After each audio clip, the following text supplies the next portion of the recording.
Mindedness یہ ہوتی ہے میں اپنی رائے رکھتے ہوئے تمہاری رائے سے اتفاق کیے بغیر بھی تمہیں سن سکتا ہوں. پہلی بات مثلا میں اپنا عقیدہ چھوڑے بغیر دوسرے کے عقیدے کو سننے, سمجھنے اور اپریشیٹ کرنے کے قابل ہوں. پڑھائی لکھائی نے اگر یہ کام نہیں کیا تو پڑھائی لکھائی سے معذرت کر لیں. یہ حسن ہے. اختلاف کو مخالفت سے بچانا یہ بہت بڑی آرٹ ہے. اچھا دوسرا بہت امپورٹنٹ ہے, میرے خیال ہے ہمارے معاشرے میں نا یہ آرڈر پہ تیار کرانا پڑے گا, اتنا کم ہو گیا ہے. Open mindedness. اوپن مائنڈیڈنس کو پہلے میں ڈیفائن کر دوں. میرا اس سے مطلب علم کو یہ مسئلہ درپیش ہے کہ معاشرتی پرسیپشن اور ٹرمینالوجی میں بہت گیپ ہے. وہ کیا کہہ رہے ہیں, ہم کیا سمجھ رہے ہیں, یہ پرابلم ہے ہمارا. یہ اس لیے ہے کہ ہم نے صرف یاد کیا ہے, ہم گہرائی میں اتر ہی نہیں پائے. دیکھیں ایک لفظ کا میننگ ہوتا ہے, پھر اس کی ایک محسوسمنٹ ہوتی ہے یعنی فیلنگ ہوتی ہے, اس کے اندر ایک ایموشن ہوتا ہے, تو وہ پھر اتنا سٹرونگ بھی ہوتا ہے کہ وہ آپ کو ایکشن پہ لے جاتا ہے. اور میں دو چار جملوں میں اس کو ڈیفائن کرتا ہوں, مطلب دو چار الگ الگ ڈیفینیشن. اوپن مائنڈیڈنس یہ ہوتی ہے میں اپنی رائے رکھتے ہوئے تمہاری رائے سے اتفاق کیے بغیر بھی تمہیں سن سکتا ہوں. پہلی بات مثلا میں اپنا عقیدہ چھوڑے بغیر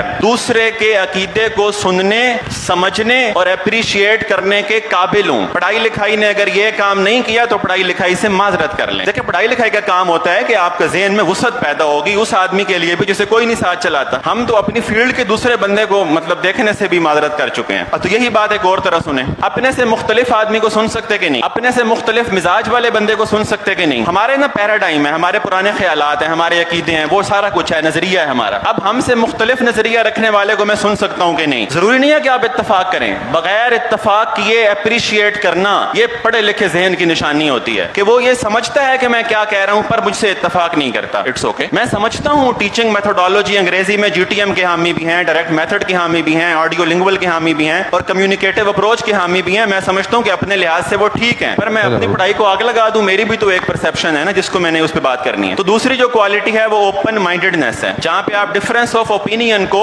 نہ صرف سننے بلکہ سیلیبریٹ کرنے کے قابل ہوتے ہیں کہ ان کا یہ عقیدہ ہے اور اس کی یہ وجوہات ہیں, and I understand. It's okay. آپ ساروں کو اپنے عقیدے پہ لا سکتے ہیں, اپنے پرسپیکٹو پہ لا سکتے ہیں, پر آپ اس کے ساتھ پھر بھی رہ سکتے ہیں. اچھی بات یہ ہے اور یہ حسن ہے. اختلاف کو مخالفت سے بچانا یہ بہت بڑی آرٹ ہے. بہت کم اساتذہ ڈسکشن کو مخالفت میں کنورٹ کیے بغیر کر لیتے ہیں, یا ایک گرامر کے اصول پہ بات کرنے بیٹھے تو اختلاف سے بچ کے واپس اٹھ جائیں اور ڈسکشن بھی کر لیں. یہ کلچر ہم نے پیدا کرنا, ادروائز ہمارے اپنے لیے مسئلہ ہوگا. تیسری چیز ہے پیشنس. ایک بڑا خوبصورت لیکچر چل رہا تھا کہ جو نارسسسٹ ہوتے ہیں, نارسسزم ہوتا ہے نرگسیت, اگر آپ اردو ٹرمینالوجی میں سمجھتے ہیں اور انگلش میں سمجھتے ہیں تو نارسسزم ہوتا ہے, یعنی آپ سمجھ لیں خود پسندی کی وہ انتہا جہاں آپ خود پرستش پہ چلے گئے ہیں. سوال یہ تھا کہ یہ لوگ سیکھ نہیں پاتے, کیوں؟ کیونکہ یہ بے صبرے ہوتے ہیں, ان میں نخرہ ہوتا ہے, یہ خود کو فرعون ہی سمجھتے ہیں, یہ اپنی پجاری ہوتے ہیں اور باقی ساروں سے بھی بس تعریف سننا چاہتے ہیں. یہ جو مزاج ہے یہ لرننگ میں رکاوٹ ہوتا ہے, اور اس طرح کا بندہ بس آپ کا تب تک ہے جب تک آپ اس کی پوجا کریں, تعریف کریں. انہیں دوست نہیں غلام چاہیے. پیشنس ایک ایسی خوبی ہے, مثال کے طور پہ اگر آپ مذہب کے ریفرنس میں دیکھیں, ان اللہ مع الصابرین, ان اللہ یحب الصابرین الا الذین آمنوا وعملوا الصالحات وتواصوا بالحق وتواصوا بالصبر. آپ صبر کے فیچر دیکھیں, اور صبر اگر کسی میں ہے, دیکھیں لرننگ کو صبر ریکوائر ہے. یہ لرننگ کوئی ایسے نہیں ہے کہ آپ آئیں گے میں کارڈ میں ڈاؤن لوڈ کر کے دے دوں گا. سکلز جو ہے نا, سکلز یہ وقت مانگتی ہیں. آپ جائیں ابھی تیرنا سیکھ کے سکھائیں اس گھنٹے میں, اس طرح نہیں ہوتا. آپ تیرنے پہ لیکچر سن کے تیر سکتے ہیں؟